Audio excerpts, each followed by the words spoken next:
गोपीजन वल्लभा जय गिरिवरधारी जय गिरिवरधारी जय गोपीजन वल्लभा जय गिरिवरधारी जय गिरिवरधारी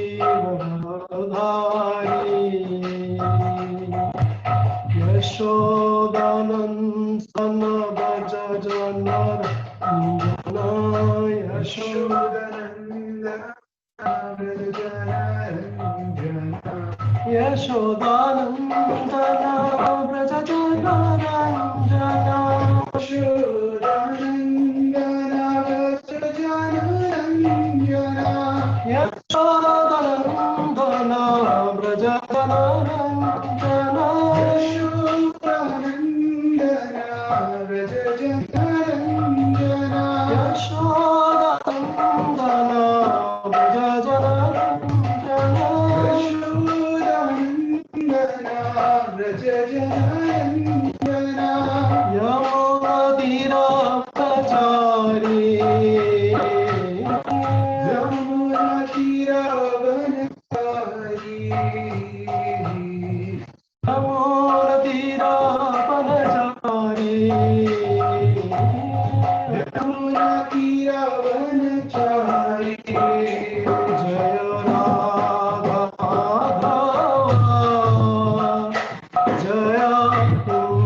श्री राधा माधव जी की जय, श्री राधा नील माधव जी की जय, श्रील प्रभुपाद की जय, सूर्यनस महाविष्णु गोस्वामी गुरुदेव की जय, निताय गौर प्रेमानंदे हरि हरि बोल। Thank you very much, Vishnu Seva Prabhuji, for selecting me or giving me this opportunity, even though I am totally an unfit person. But anyhow, Prabhuji has selected, उन्होंने मुझे ये सेवा दिया है तो मुझे करना है, क्योंकि वो महाराज की आदेश होगी, क्योंकि प्रभु जी जो है महाराज की डायरेक्ट रिप्रेजेंटेटिव है हमारे लिए। तो प्लीज क्षमा करना अगर मेरे से कुछ त्रुटि हुई। एक्चुअली मेरा ज्ञान जो है उतना थोड़ी बहुत ही यार नॉलेज है मेरा में, बट जो भी है मैं उसे श्रील प्रभुपाद जी के बुक में से जैसे लिखा है उस प्रकार उसका पालन करूँगा उसको।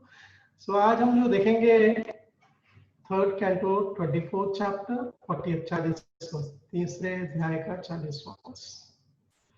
I will just share the screen.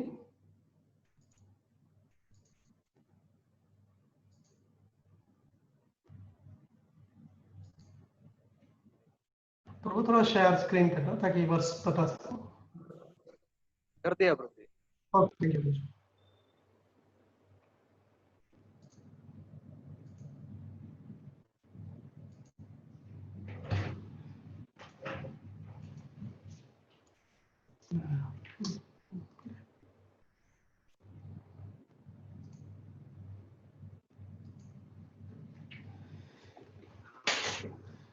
श्लोक शुरू करने के पहले जिस प्रकार के है हम लोग जो है करेंगे।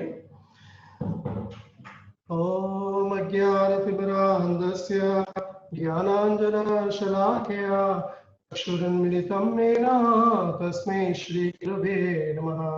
श्रीचैतन्यमनोभीष्टं स्थापितं येन भूतले स्वयं रूपगदामह्यं ददाति स्वपदाङ्कितम्। वन्देऽहं श्रीगुरुं श्रीयुतपदकमलं श्रीगुरुं वैष्णवांश्च श्रीरूपं साग्रजातं सहगणना श्रीदासाभिषाकाभितांश्च साद्वैतं सावधूतं परिजनसहितं कृष्णचैतन्यदेवं श्रीराधा कृष्णपादान् सहगणललिता श्रीविशाखान्वितांश्च हे कृष्णा करुणा सिन्धु दीनबन्धो जगत्पते गोपेश गोपिकान्त नमोस्तुते तप्तकाञ्चन गौरङ्गे राधे वृन्दावनेश्वरि वृषभानुसुते देवी प्रणमामि हरिप्रिये वाञ्छाकल्पतरुभ्यश्च कृपा सिन्धुभये पतितानां पावनेभ्यो वैष्णवेभ्यो नमो नमः। जय श्री कृष्ण चैतन्य प्रभु नित्यानंद श्री अद्वैत गदाधर श्रीवासादि गौर भक्तवृंद। हरे कृष्णा कृष्ण कृष्ण हरे हरे हरे राम राम राम हरे हरे। नारायणं नमस्कृत्य नरं चैव नरोत्तमं सरस्वतीं व्यासं ततो जयमुदीरये। नष्टप्रायेषु भद्रेषु नित्यं भागवतसेवया भगवती उत्तमश्लोके भक्तिदेशिकी।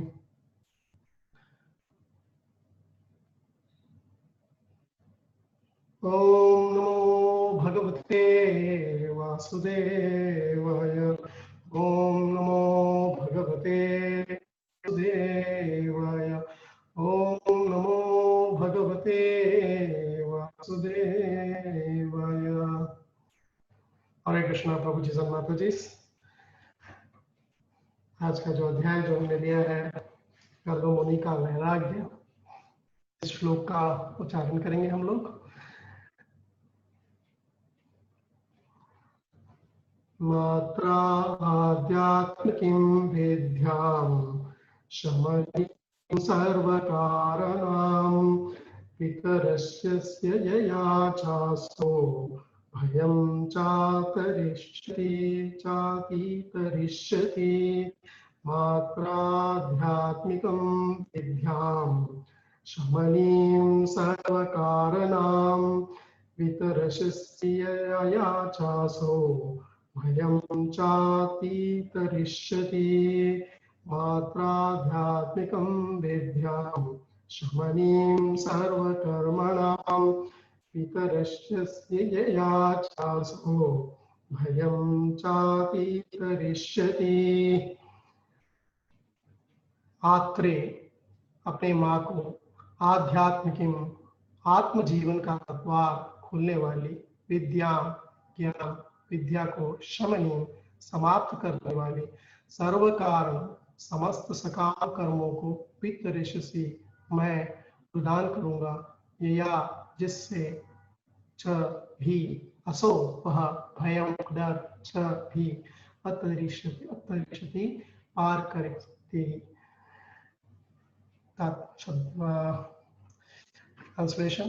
मैं इस परम ज्ञान को जो आत्म जीवन का द्वार खोलने वाला है, अपने माता को भी बतलाऊंगा, जिससे वह समस्त सकाम कर्मों के बंधनों को तोड़कर सिद्धि तथा आत्म दर्शन प्राप्त कर सके।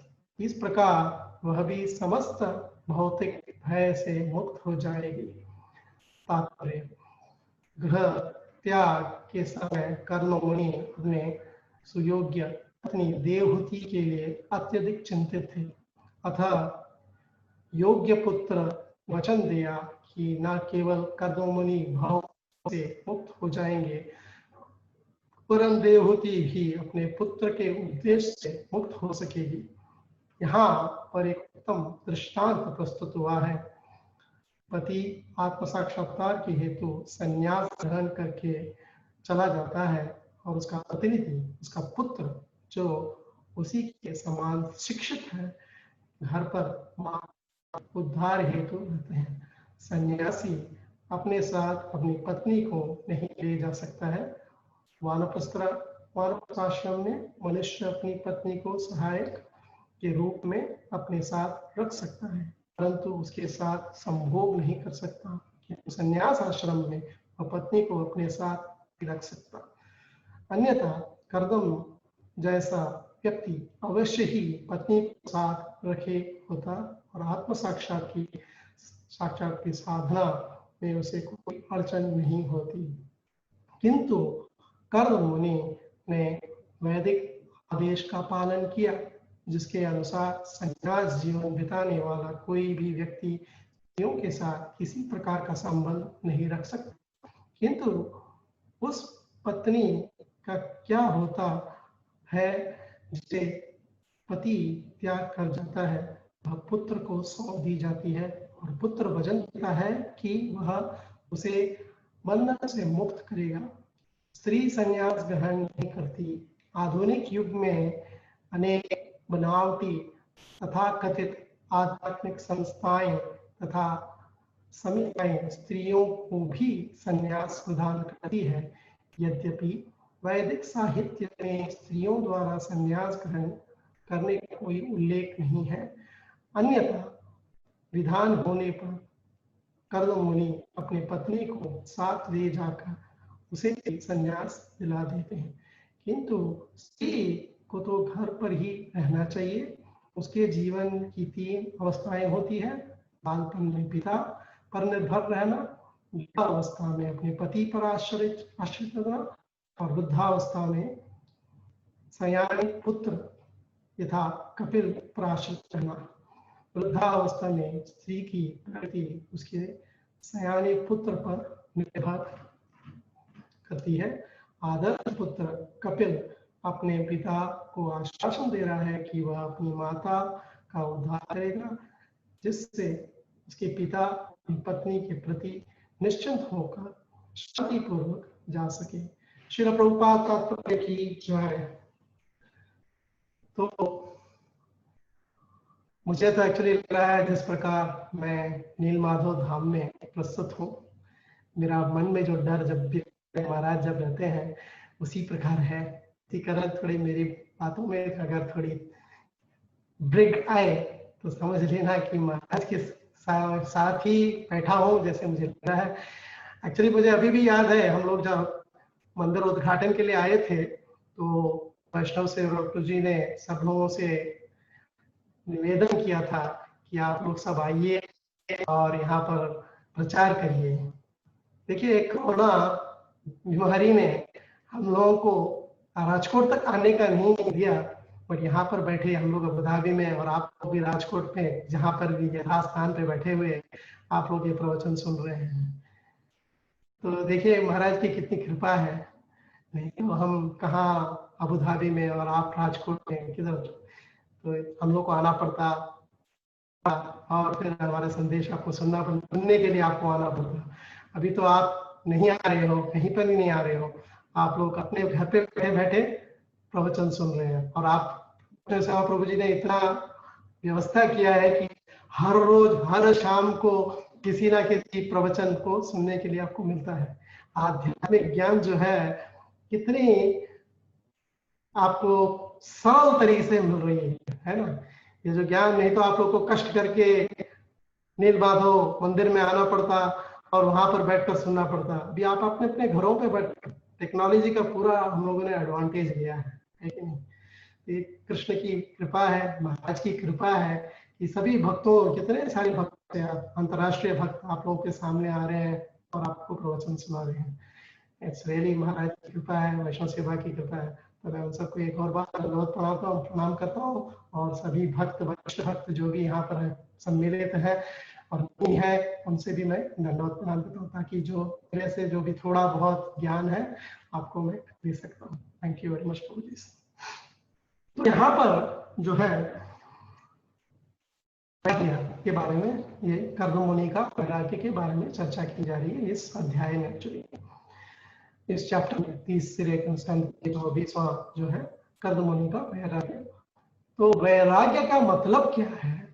चैतन्य महाप्रभु एक्चुअली से पूछा गया था, रूप गोस्वामी ने उनसे पूछा, उन्होंने बताया था वैराग्य में प्रिंसिपल्स क्या है कि जो है ग्राम्य कथा न सुनिबे, ग्राम्य वर्ता न कहिबे, भालो न खाइबे और भालो न पारिबे।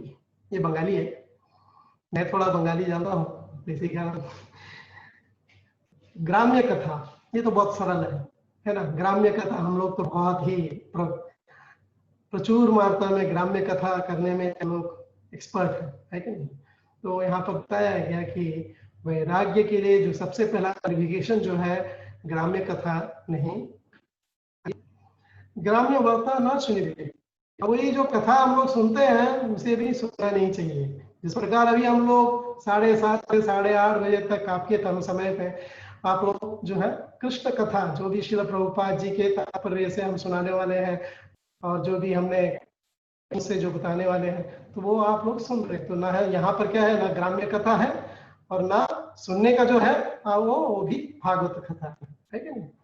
और भला ना खाई गए जो हम लोग को जो है, मुझे अभी भी याद है हमारे प्रभु जी जो है खाली हम लोग को खिचड़ी, वो गरम गरम जो खिचड़ी का जो स्वाद जो है महाराज हरोकत बताते थे।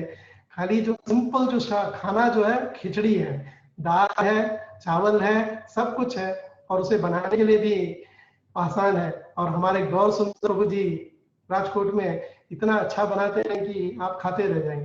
तो इसी कारण वो सिंपल होना चाहिए, हमें ज्यादा 50 आइटम महाराज बोलते थे जब तुम खुद खाना बनाओगे तो सरल बन जाता है।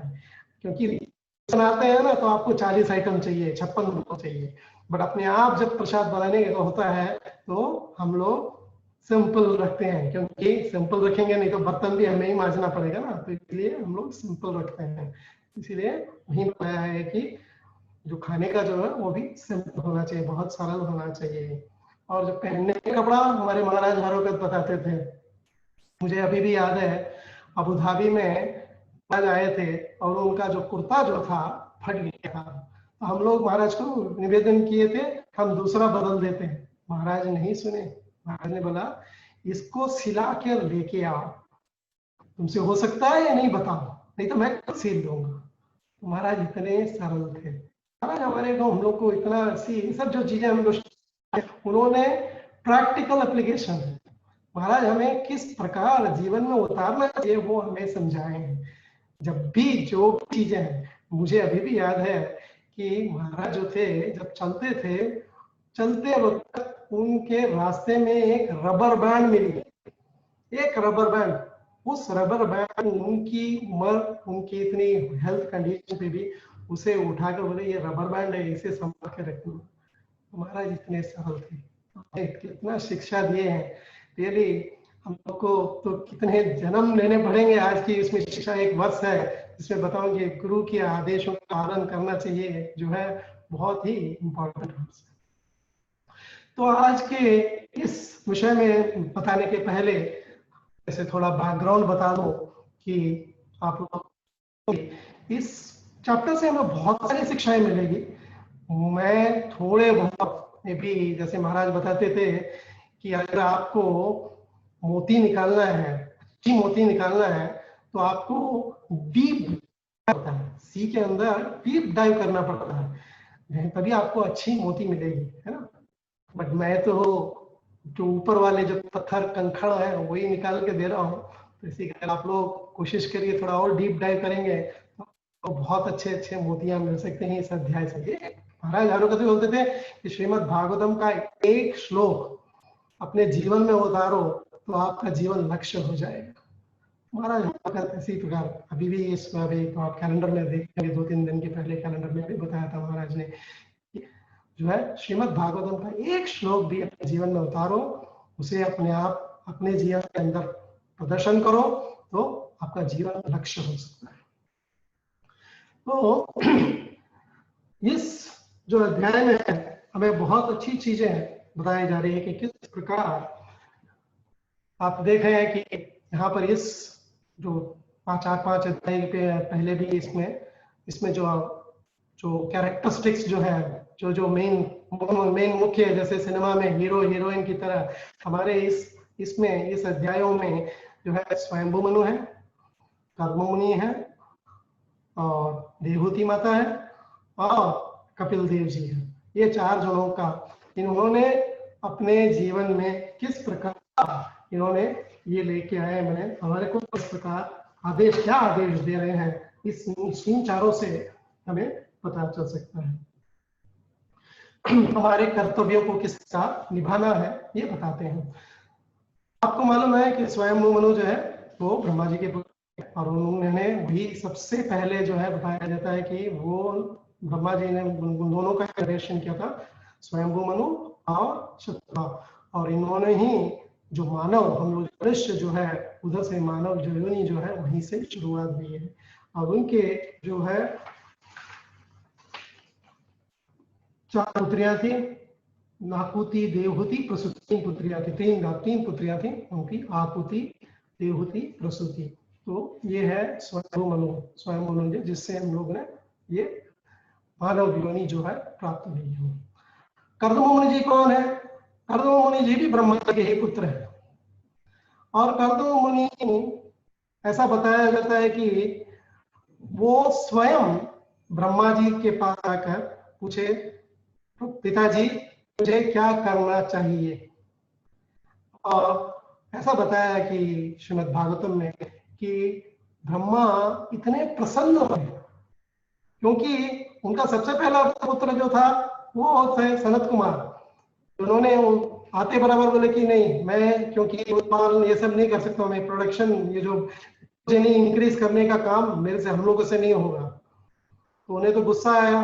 गुस्सा आने के कारण शिव जी को बोले तुम करो। तो उन्होंने इस प्रकार की योनियां की कि वो ब्रह्मा जी के ऊपर आक्रमण करने आ गए। तो इसी कारण ब्रह्मा को जब अपने ध्यान से उठकर आए तो देखे, तो तुरंत उन्होंने बोले भाई तुम बस, ये अभी और तुम्हारा काम, तुम्हारे बस के काम नहीं है, ये तुम जो है ध्यान लगो।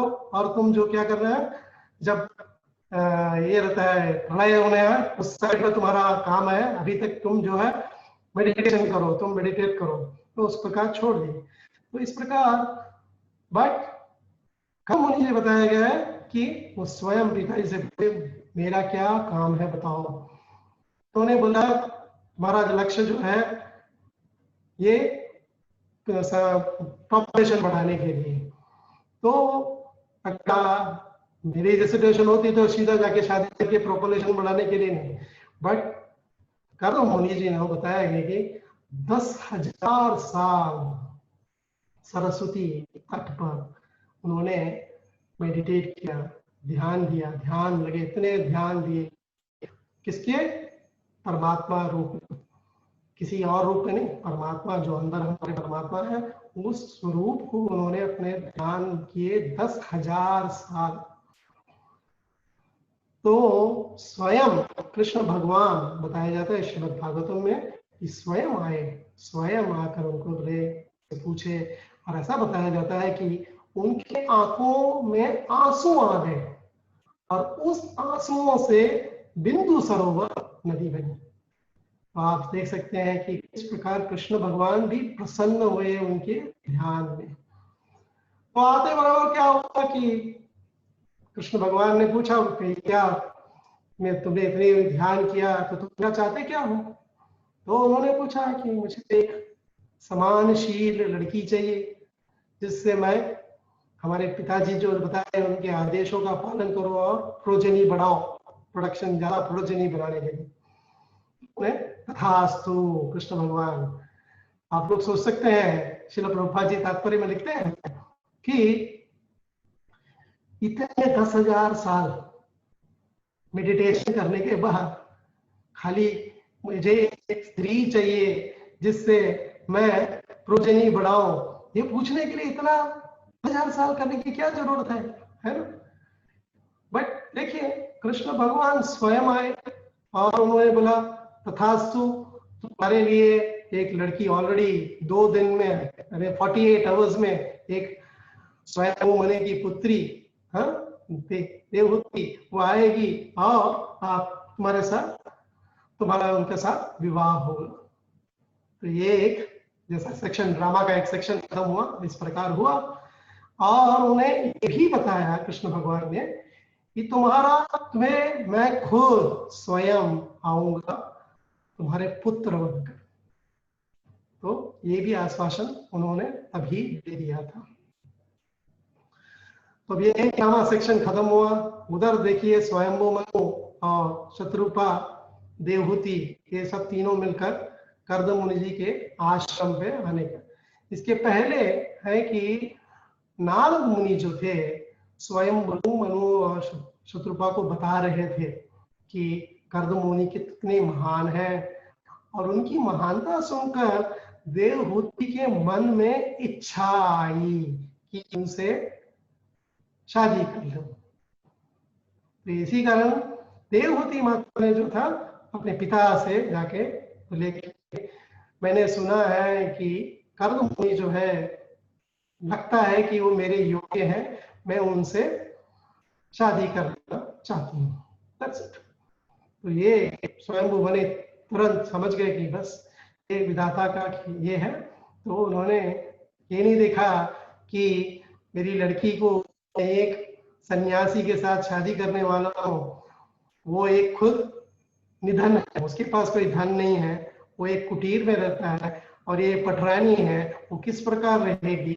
मैं वो सब कुछ बारे हम लोग आज की तरह सोचते हैं ना, लड़की लड़का देख लिए तो बस हम लोग सीधा जाके हाँ उसका लड़के के पास कितनी गाड़ियां हैं, लड़के के पास घर है कि नहीं, ये सब देखने के लिए हम लोग करते हैं, है कि नहीं हमारे आज के चीज। बट उस समय की बात है, स्वयंभू मनु सीधा जाके जब देखे, ऑलरेडी नारद मुनि ने बता चुके थे कि वो किस प्रकार के भक्त हैं कर्दम मुनि जी, तो बिना के सीधा जाकर कर्दम मुनि के आश्रम पहुंच गए और वहां पर वार्तालाप हुई। वहां पर बताए देवहूति माता शायद तुमसे शादी करना चाहती है। कर्दम मुनि जी भी हाँ स्वीकार किया, हाँ मैं भी शादी करना चाहता हूँ। तो दोनों का शादी हो गया। और शादी होते बराबर ऐसा नहीं कि हनीमून गए, आजकल की तो पहले ही व्हाट्सएप पे इसी जगह से चलता है कि हनीमून किधर जाना है या, बट उस प्रकार के स्वयंभू मनु निकलने के पहले ऐसा बताया जाता है कि कर्दम मुनि जो थे ध्यान में लग गए। अब देवहूति माता एक बड़े राजा की लड़की है, वो इतने नौकरों के साथ रही है, यहाँ पर ना कोई नौकर चाकर कुछ नहीं, सब कुछ अपने आप करना। और इधर जो पति भी है वो ध्यान में है, उनको पता भी नहीं कि, बट उनकी सेवा इतनी परफेक्ट कर रही थी, मैंने ध्यान अपने शरीर की ध्यान छोड़ दी। एक महाराज बता रहे थे आजकल की लड़कियों को शादी के पहले ही हस्बैंड को बताया जाता है कि पति को बताया जाता है कि देखो बेटा, मेरी जो बेटी है ना वो बहुत ही नरम वाली है, तुम उससे ज्यादा काम मत लेना। तो इस प्रकार के वार्तालाप चलते हैं। बट यहाँ पर जो था कोई नहीं, दक्षी वो अपना शरीर को भी ना ध्यान देकर वो इतना सेवा कर रही थी पति का। एक वन पॉइंटेड अटेंशन बोलते हैं इंग्लिश में, बिना कोई झिझक के, बिना कोई मैंने अरे क्या मैं ये किससे शादी कर लिया, मैंने इसके साथ मैंने शादी करके क्यों, वो उसका ऐसा कुछ नहीं। She was so much blissful, वो इतनी बिना किसी झिझक के वो सेवा कर रही थी और अपने शरीर एकदम पतली हो रही जा रही थी, सब कुछ इम्पॉसिबल। बट एक दिन, क्यों बताया जाता है कि श्रीमद् भागवतम में कि देवहूति को पूर्ण विश्वास था कि मेरा पति मुझे तृप्त करेगा एक ना एक दिन। उसको उनका कंप्लीट फेथ, श्रद्धा उतनी थी कि वो मेरे पति पूरे मेरा ध्यान रखेंगे, आज नहीं तो कभी ना कभी। That is the perfection of जो पत्नी का जो धर्म है, पति के साथ इतना होना चाहिए, श्रद्धा होना चाहिए, ट्रस्ट होना चाहिए। तो यहाँ पर फिर कर्दम मुनि जी एक दिन ध्यान से छूटे तो देखिए उन्हें सडनली एक्चुअली ऐसा बताया जाता है कि उनको याद नहीं था कि उन्होंने किसी से शादी भी की थी, बट उन्हें याद आ गया। और याद आकर फिर बोले तुम इतना मेरे लिए सेवा किया, मुझे भगवत प्राप्ति करने के लिए तुम इतने मुझे हेल्प किया, तुम्हें मैं अपना जो पावर जितना जो मुझे प्राप्त हुआ है उसका प्रदर्शन तुम्हें जरूर करूंगा।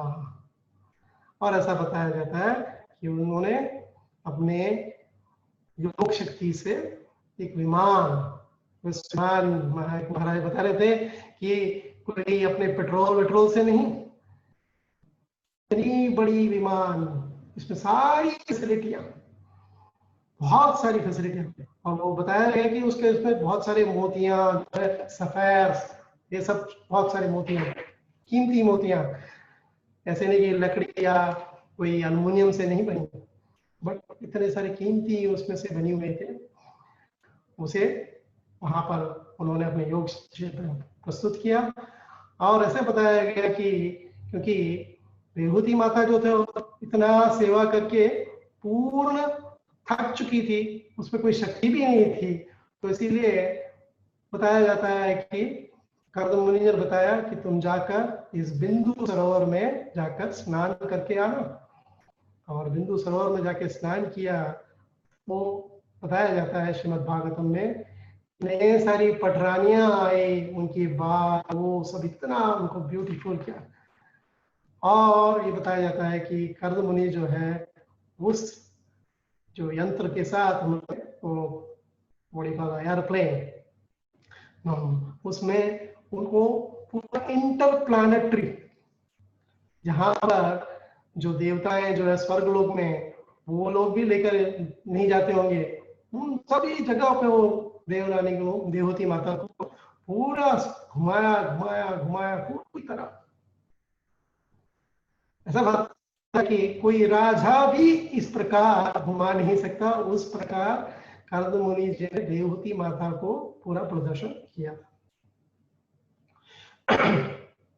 और फिर ऐसे बताया जाता है कर्दम मुनि जो है उन्होंने अपने आप को 9 रूप पे विस्तार कर 9 पुत्रियां हुई, 9 पुत्रियां हुई।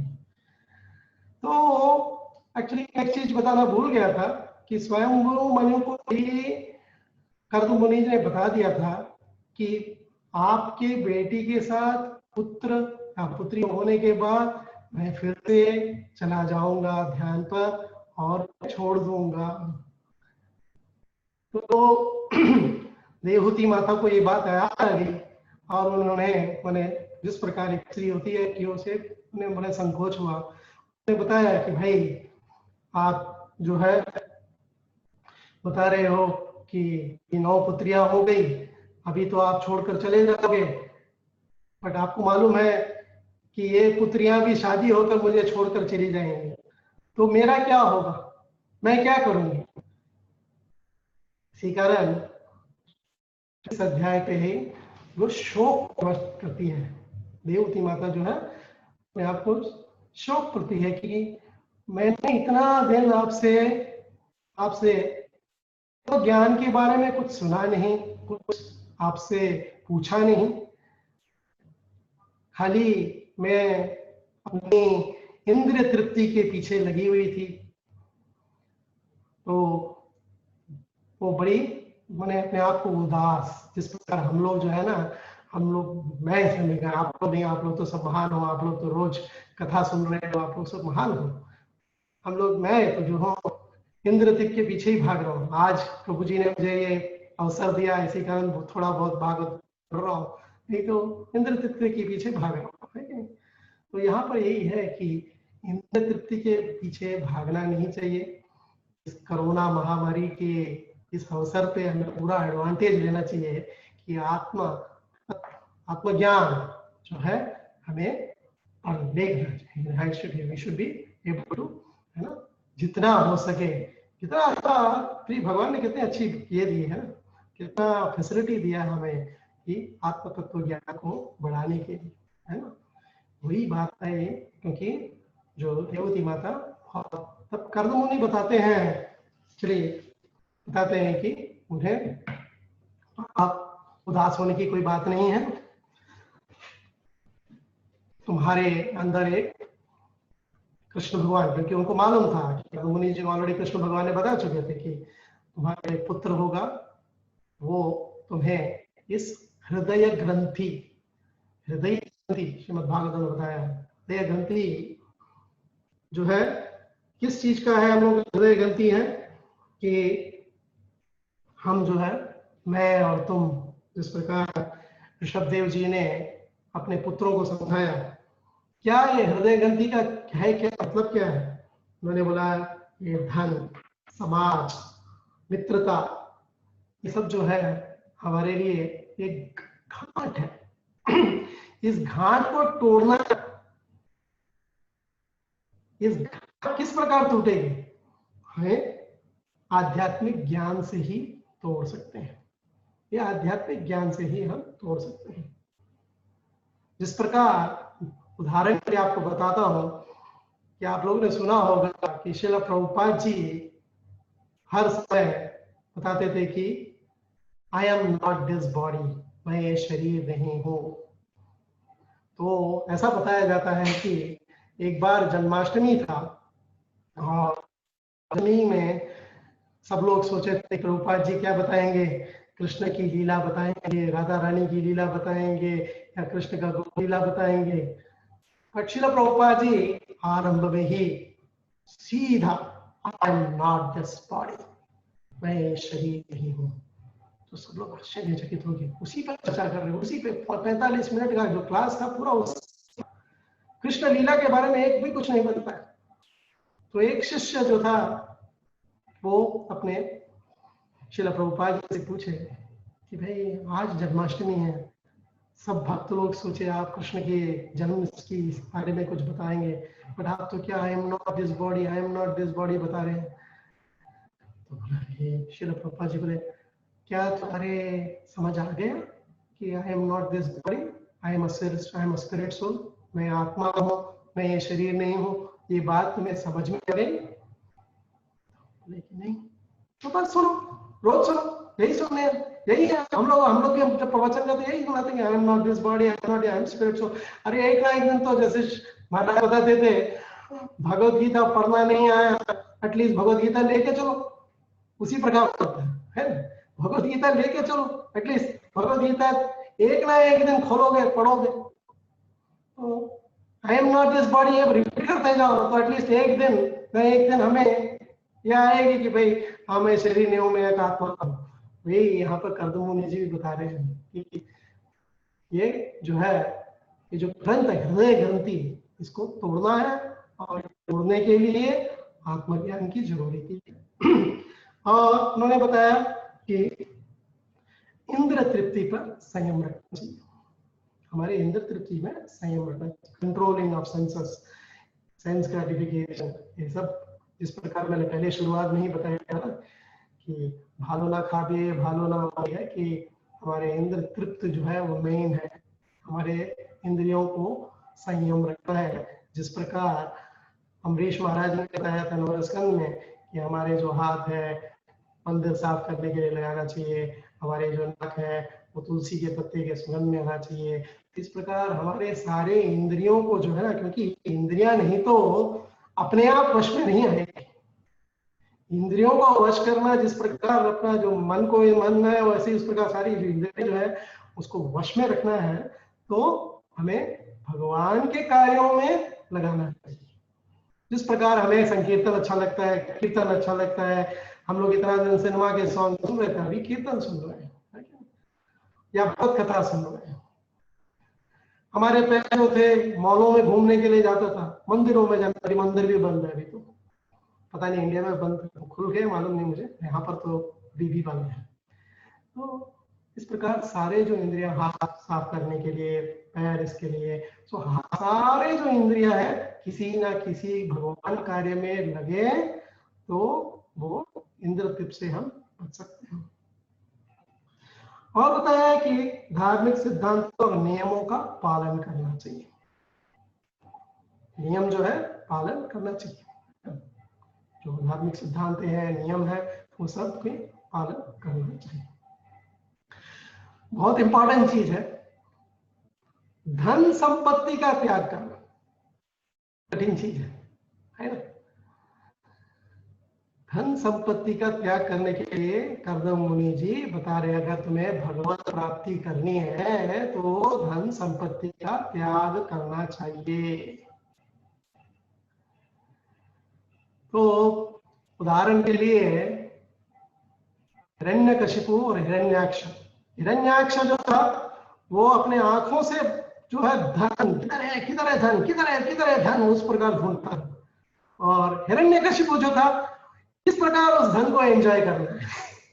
तो ये है किस प्रकार उस धन को हम एंजॉय करने का, वो हिरण्यकशिपु का काम था। तो इसीलिए संपत्ति से हमें ये, और हम सेटिस्फाइड भी नहीं होते हैं। आज हमारे पास 1 लाख रुपए है। एक महाराज बता रहे थे कि एक भिकमंगा है वृंदावन में, उसकी मृत्यु हो गई और उसके बिस्तर के नीचे 3.5 लाख रुपए थे।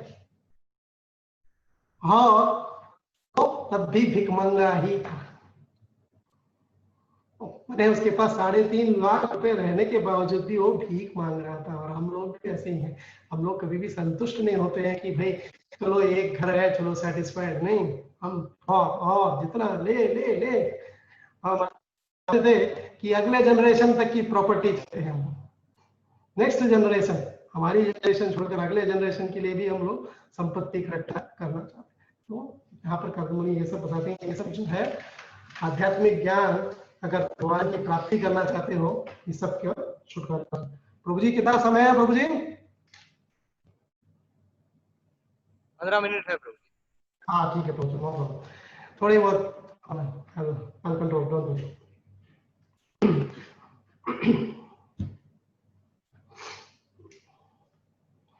फिर इसे बताया जाता है कि यहाँ पर कर्ममुनि ने तो आदेश दे दिया, कपिल मुनि जी आने वाले हैं। और इधर बताया जाता है कि देवताओं को जब पता चलता है कि भगवान स्वयं कपिल मुनि के रूप में आने वाले हैं, तो वो कितने खुश होते हैं। कितने वाद्यों, जिस प्रकार हम लोग शंख गदा शंख और क्या बोलते हैं बाकी सारे इंस्ट्रूमेंट्स के साथ उनका वेलकम वहां पे ऊपर सेलेस्टियल, वहां से ऊपर से, और वहां पे नाच गान और पुष्प भी वहां पर नीचे भूमि में दे रहे हैं। इस प्रकार हम लोग जन्माष्टमी मनाते हैं तो किस प्रकार भगवान के लिए आनंद होते हैं, आनंद रहते हैं, उस प्रकार वहां पर भगवान आने वाले हैं इस लोक पे, तो वो लोग इतने खुश हुए। तो एक चीज है कि वो लोग देवता लोग भी, वो लोग भी चाहते हैं कि भगवान आए, है ना, भगवान आए। और भगवान आ रहे थे वो सांख्य फिलॉसफी के लिए बताने के लिए, सांख्य की जो है, क्योंकि जिससे हृदय ग्रंथि को तोड़ सके और हम लोग भगवत प्राप्ति कर सके, है ना। वो अगले अध्याय में आएगा, वो बहुत अच्छा, बहुत कपिल मुनि ने बहुत अच्छी तरह से बताया है। तो ये है। फिर ऐसा बताया जाता है कि गंधर्व जो अप्सरा है वो सब नाच गान सब इस प्रकार बहुत खुश है। और इधर ब्रह्मा जी भी बहुत खुशी हुए। ब्रह्मा जी ने भी वो अपने पुत्रों के साथ आ गए, अन्य पुत्रों के साथ, जैसे सनत कुमार, नारद, मरीचि, अत्रि, अंगीर, पुलत्स, पुलह, क्रतु, भृगु, वशिष्ठ, अथर्व, सब को लेकर आए। क्यों आए? क्योंकि इनकी जो 9 कन्याएं थी उनका विवाह करना था। और इन जो 9 मुझे बताया ब्रह्मा जी के पुत्र, अन्य पुत्र हैं मरीचि, अत्रि, अंगीरा, पुलत्स, पुलह, क्रतु, भृगु, वशिष्ठ, अथर्व। और उन्होंने आदेश किया कि जिस प्रकार उनकी पुत्रियों का स्वभाव और रुचि है उसके अनुसार उनके, हम लोग जैसे एस्ट्रोलॉजी देखते हैं, आजकल कोई देखते हैं, पहले जो थे हमारी जो शादी होती थी तो एस्ट्रोलॉजी में देखते थे कि ये लड़के का स्वभाव और लड़की का स्वभाव में मिलन हो सकता है या नहीं, तभी शादी होती थी। आजकल तो लव मैरिज हो जाता है, बस कोई देखते नहीं है, आजकल कलयुग है। और फिर जब मेनली उनकी शादी, और जिस प्रकार 12वें स्कंद में बताया गया कि शादी जो होती है खाली देखने के लिए कि मैं कितना वीर्य हूँ, मेरे में शक्ति कितनी है, और जब उस शक्ति का थोड़ा कम हो जाता है तो तुरंत डाइवर्स हो जाता है। यही आजकल हो रही है ना, डाइवर्स की जो महाराज हरकत बोलते थे कि फॉरेन कंट्रीज में जो है वहां पर मालूम नहीं रहता है कौन किसकी पत्नी है, इस प्रकार रहते हैं। तो एक्चुअली एक बहुत अच्छा श्लोक है कि हमारे जो आध्यात्मिक नियम में है कि आहार निद्र भय मैथुनञ्च समयम एतत् पशुभिः नराणां धर्मो हि तेषाम् अधिको विशेषो धर्महीन पशुभिः समानः।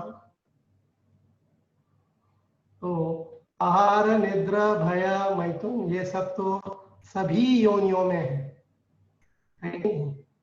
मनुष्य योनि में जो है वो धर्म की प्राप्ति जो है वो मनुष्य योनि में ही हो सकती है। इंग्लिश में उसकी इसको इस नाम वित्र भय को सीड बताया गया। सीड माने sleeping, S for sleeping, E for eating, E for enjoyment and D for different आहार निद्रा।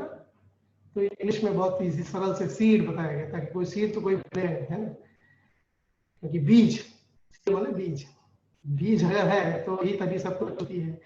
तो ये जो चार चीजें हैं वो कॉमन है, तो उससे हमें दूर रहना है कि हमें क्या प्रैक्टिकल एप्लीकेशन जो है कि हमें आत्म तत्व ज्ञान जिस प्रकार कहीं ना कहीं से भी प्राप्त करने चाहिए, और भगवत प्राप्ति के लिए ही हमारा लक्ष्य होना चाहिए।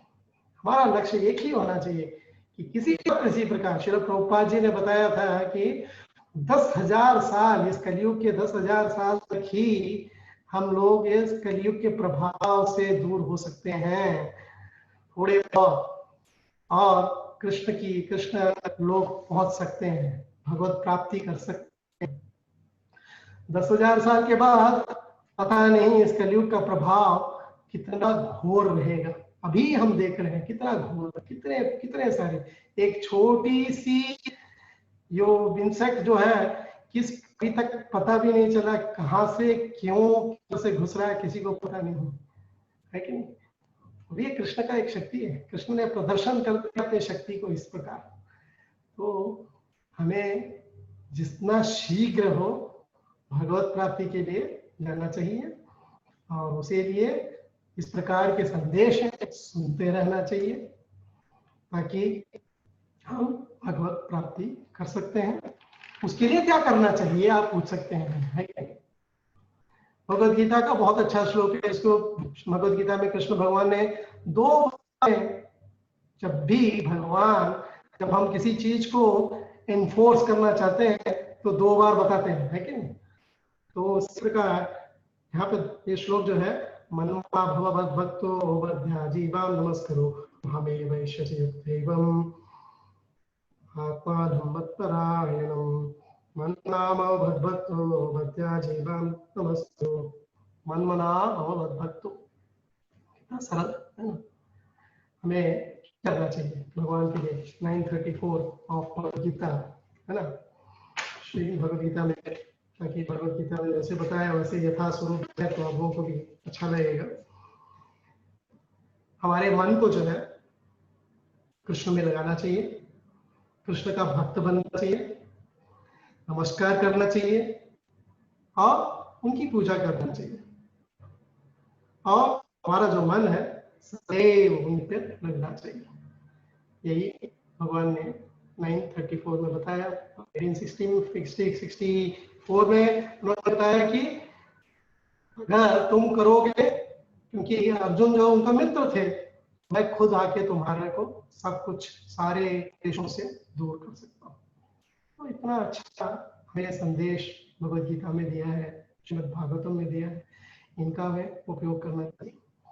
मैं एक और चीज बताना चाहता था, just 2 minutes more, just go to this. इसमें जो है 3रे अध्याय के 24वें के 12वां श्लोक जो है, बहुत 12 और 13 जो है आप लोग भी जब समय मिले तो अध्ययन करना, ये बहुत ही अच्छा श्लोक है। इसमें बहुत अच्छी चीज भी है, गुरु की आदेश का पालन के बारे में। देखियो, क्योंकि वो भी हमारे लिए बहुत मुख्य है। यहाँ पर ब्रह्मा जी जो थे, वो चीज मैं समय के अभाव के कारण थोड़ा भूल गया था कि पुत्रों को अपनी पिता की ऐसी ही सेवा करनी चाहिए। पुत्र को चाहिए कि अपने पिता या गुरु के आदेश का पालन सम्मान पूर्वक जो आज्ञा कहते हुए करे। हाँ, श्री प्रभुपाद जी तात्पर्य बताया, पुत्र अथवा शिष्य को चाहिए कि वह अपने पिता या गुरु के वचनों को बिना झिझक के, हमारे सामने वैष्णव सेवा प्रभु जी हैं, देवकी नंदन प्रभु जी हैं, जो गुरु के आदेशों को एकदम एक लकीर बना के जा रहे हैं। तो हम लोग उनकी शरण में तो हमारी भी ये हो जाएगी, है ना। और इसके आगे के श्लोक में भी बताया गुरु के बारे में, वो भी बहुत अच्छा है। ब्रह्मा कर्म के लिए प्रशंसा क्यों कर रहे थे, कई बता रहे हैं तात्पर्य, क्योंकि उसने अपने गुरु की आज्ञाओं को किसी प्रकार के कपट के बिना पूर्ण रूप से पालन किया। कोई कपट नहीं थी।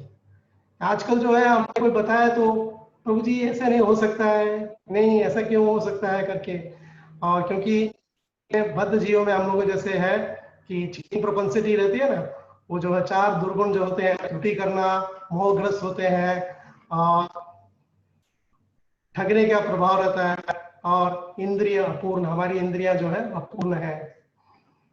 बट गुरु की आज्ञा का पालन करना सबसे श्रेष्ठ है। वो ये 4 जो गुण जो है, दुर्गुण है, उस पर विजय प्राप्त कर सकते हैं। तो इसके साथ ही मैं आज इसका विराम करता हूँ। वैष्णव सेवा प्रभु जी for giving me this opportunity. जो भी कुछ मैं बोला खाली श्रील प्रभुपाद जी के तात्पर्य से, अगर कुछ छूट गई, त्रुटि है, तो प्लीज फॉरगिव मी, क्षमा कर दीजिए। थैंक यू वेरी मच प्रभु। हरे कृष्णा प्रभु जी। प्रभु जी प्रश्न पूछना चाहते हैं आप? या प्रभु जी, नो प्रॉब्लम। तो मेरे महान वैष्णव सेवा प्रभु जी हैं, प्रश्न कोई भी पूछ सकते हैं प्रभु जी। उत्तर देने के लिए मैं तो एक छोटा सा, मुझे तो बहुत वेरी फ्रैंक, मुझे इतना आनंद लग रहा है कि आज मैं राजकोट में बैठे कथा कर रहा हूँ। मुझे बहुत इतना आनंद आ रहा है। तो I am very happy. Thank you very much प्रभु। या प्रभु जी, जो भी मेरे छोटी सी अल्प बुद्धि से मैं जो समझ सकता हूँ, आपके प्रश्न का कुछ उत्तर दे सकता हूँ, जरूर। Thank you very much. हरे कृष्ण प्रभु जी। हरे कृष्णा। प्रभु जी, मेरा प्रश्न ये है कि त्याग में अगर आसक्ति हो जाए तो ठीक है या वो गलत? Sorry Prabhu, can you repeat again? Sorry, त्याग में आसक्ति हो जाए तो सही है या गलत? आसक्ति प्रभु किसी में भी होना नहीं चाहिए। एज पर महाराज, तो हमारे महाराज बताते हैं आसक्ति किसी पर भी होनी नहीं चाहिए, क्योंकि त्याग होने से अच्छा, वो अब एक तरह से अच्छा है, एक तरह से both the places are there. But आसक्ति जो है, बिकॉज इट इज अटैचमेंट जो है ना, वो हमारे को इस संसार में मोह में फिर से लेके आ जाएंगे। इसीलिए आसक्ति होनी चाहिए कृष्ण भगवान के चरणों पे, तो बहुत अच्छी बात है। हम कृष्ण भगवान के चरणों, गुरु की चरणों को कभी छोड़ना नहीं चाहिए, ये होना चाहिए हमारे लिए। बट किसी चीज पर आसक्त होकर नहीं रहना चाहिए। आई होप प्रश्न, आपके प्रश्न का उत्तर थोड़ा बहुत मिल दिया। मंत्र। हरे कृष्ण प्रभु जी। या बहुत सुंदर प्रवचन था आपसे। आप बोले ना कि कुछ बातें छूट गई होगी तो क्षमा करना। तो मैं आपको बताऊं कि बहुत सारी बातें छूटी है, तो आपको अगले प्रवचन में बोलते रहना है। ये ख्याल रखना।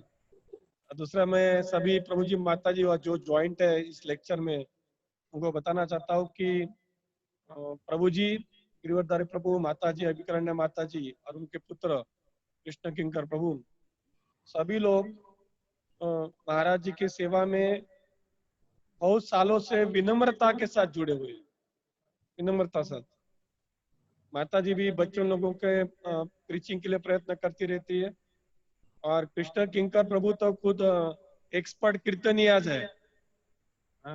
सुंदर मृदंग बजाते हैं, सुंदर कीर्तन करते हैं, और खुद भी अभी ग्रंथराज में उनकी कुछ कभी न कभी ऑफरिंग आती रहती है, और साथ में वो भी युवकों के लिए अच्छे प्रचारक है, उनकी भी सेवा हम भविष्य में जरूर लेंगे प्रभु जी। और इस तरह आप भी हमारे से जुड़े रहेंगे, ऐसे हम आशा करते हैं। तो आज का जो प्रवचन था, इसके लिए हम गिरिवरधारी प्रभु को बहुत धन्यवाद देते हैं। और कल बुधवार मनोहर कृष्णदास प्रभु फ्रॉम मिनियापोलिस, और शायद कल का प्रवचन है कि क्या हम क्या पसंद, आई am not this body, yes, हम लोग ये शरीर नहीं है, ये लेक्चर का शीर्षक है कल का, कि हम लोग ये शरीर नहीं है। समय वही है 7:30 बजे।